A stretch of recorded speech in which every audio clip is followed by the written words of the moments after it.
Well, hurricane season is upon us, and it is my great honor to be here at the National Hurricane Center, where men and women every day provide the expertise and the counsel and the guidance that saves lives. Give yourselves a round of applause. This is a phenomenal team. I want to thank Dr. Jacobs for his leadership, our acting NOAA administrator, but also you could give a warm round of applause to the director of the National Hurricane Center, Ken Graham. He's doing a great job leading a great team.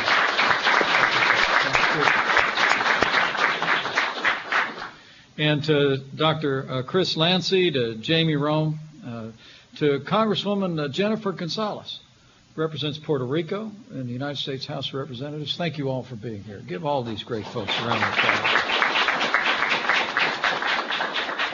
I just received a briefing on the coming hurricane season and the projections that the National Hurricane Center has produced.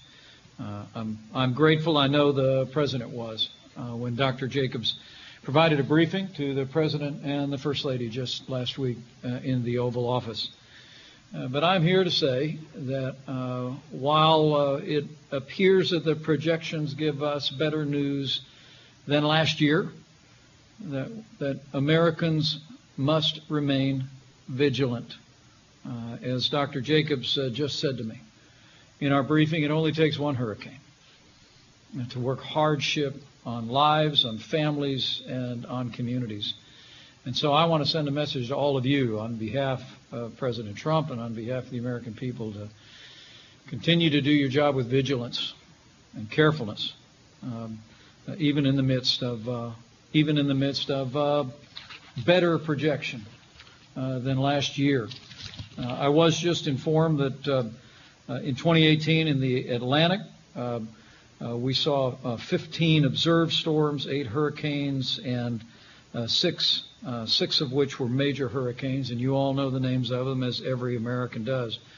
And this year, gratefully, we're projecting somewhere between 9 and 15 storms and 4 and 8 hurricanes. But again, and to all of you and to my fellow Americans looking on, vigilance is the watchword. To be a weather-ready nation, Americans have to be ready for hurricane season. And we will be, thanks to the men and women at the National Hurricane Center. So give yourselves another round of applause.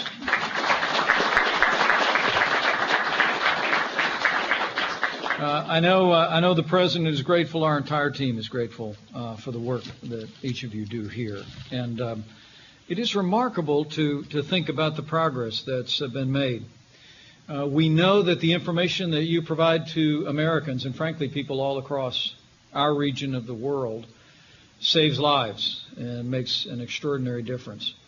But I'm also here to assure all of you and assure the American people that we're ready for hurricane season 2019. It's often said at FEMA that disaster management must be locally executed, state managed, and federally supported.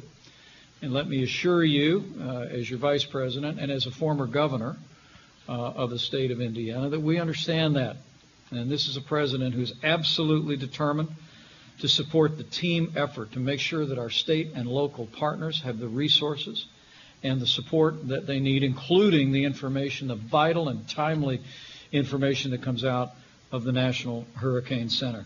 I am pleased to report that this year we've made some important improvements in the way we prepare and make it possible for Americans to prepare for hurricane season. This is actually the first hurricane season that NOAA will have 3 operational next-generation satellites. And NOAA is expanding coastal storm surge warnings into a larger area. And I just learned that for the first time ever, Congresswoman, that Puerto Rico will be receiving timely storm surge predictions from here at the National Hurricane Center. And we're proud of that. I'm also encouraged to hear that NOAA's ability to predict the trajectory of hurricanes is better. It's improved dramatically. I was talking to one of your colleagues who just rounded out her 20th year of service here at the National Hurricane Center. And she was telling me that the the technology, but most especially the professionalism and dedication of the men and women at the National Hurricane Center has simply made it possible for us to give better information, more predictive information to first responders in communities that has undoubtedly saved lives. In 1973, I'm told that the forecast error for the work that you did here for where hurricanes would make landfalls was about 700 nautical miles. We've reduced that to less than 100 miles. That is incredible progress in a single generation, and the National Hurricane Center and the National Weather Service should be commended for your outstanding work.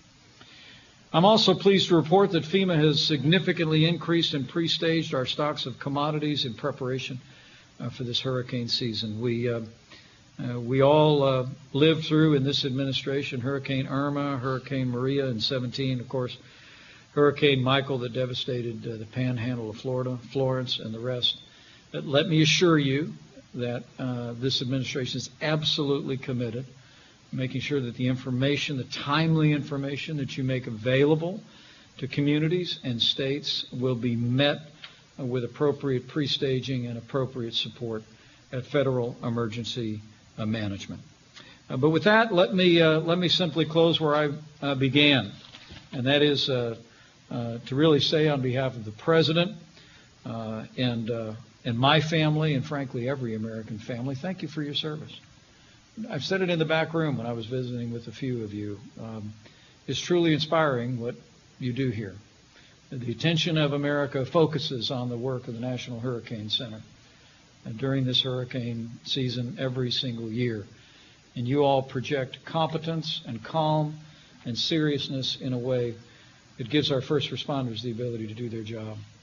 You know, you'll never know the lives that you save. But I want you to know, the American people know, that here at the National Hurricane Center, just as true as first responders out in the wind and the storms and the waves save lives, you save lives. And I just wanted to come by to say thank you. Thank you for your service. And as this hurricane season unfolds before us, stay vigilant, stay on task, do your job, and know that we're going to partner with you every step of the way to keep America and America's communities safe. So thank you all very much. God bless you for your work.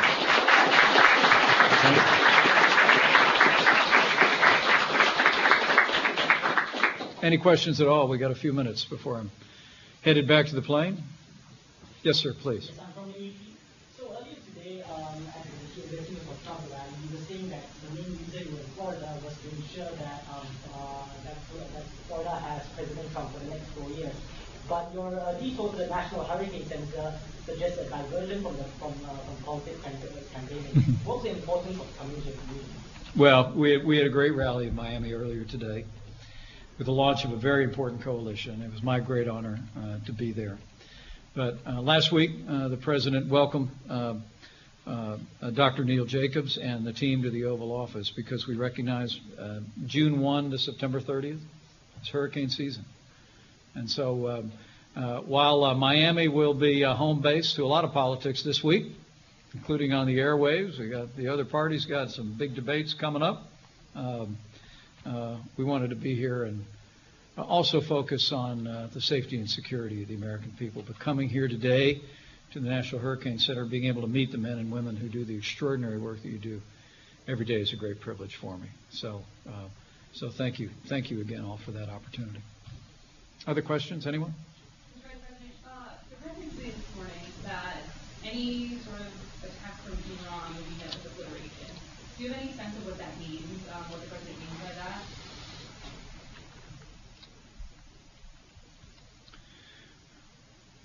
Iran is the leading state sponsor of terrorism in the world.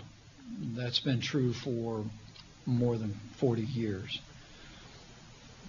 When I was in the Congress of the United States, a bipartisan group of members of Congress brought together sanctions on Iran that were isolating that regime and bringing tremendous pressure on it, all of which went away in 2016 when the Iran nuclear deal was signed.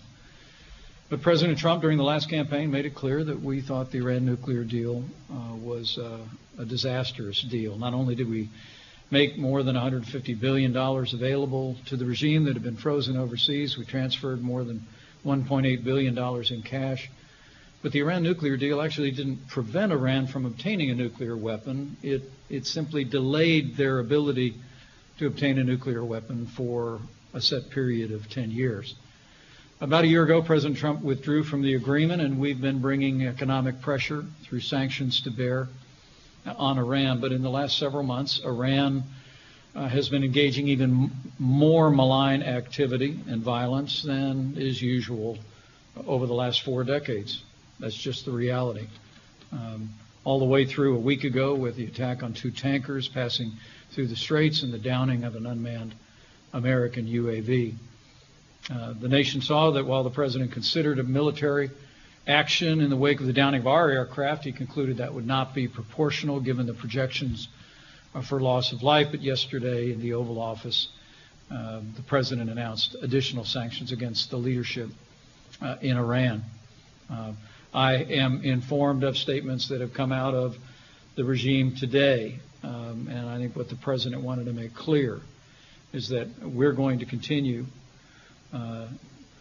to demand that Iran abandon its malign influence in the region, and the United States of America will never allow Iran to obtain a nuclear weapon. But also, we are prepared to defend our forces in the region, defend Americans and America's interests in the region, and the president made that clear again today. The last thing I would say on this point is that we hope for better, but we're prepared for the worst. And a quick follow-up. The last thought, just if I may. We stand with the Iranian people. I was in Congress in 2009 during what came to be known as the Green Revolution. The Iranian people stormed into the streets to demand free and fair elections, only to be put down by the regime. A year ago, we saw thousands of Iranians take to the streets of communities large and small across their country. And our message to the Iranian people is we are with you. But we'll continue to stand up to the Ayatollahs. We'll continue to stand up to their malign influence, whether it be in Yemen or across the region. And the United States will never allow Iran to obtain a nuclear weapon. Last question. Quick follow-up. Iran said that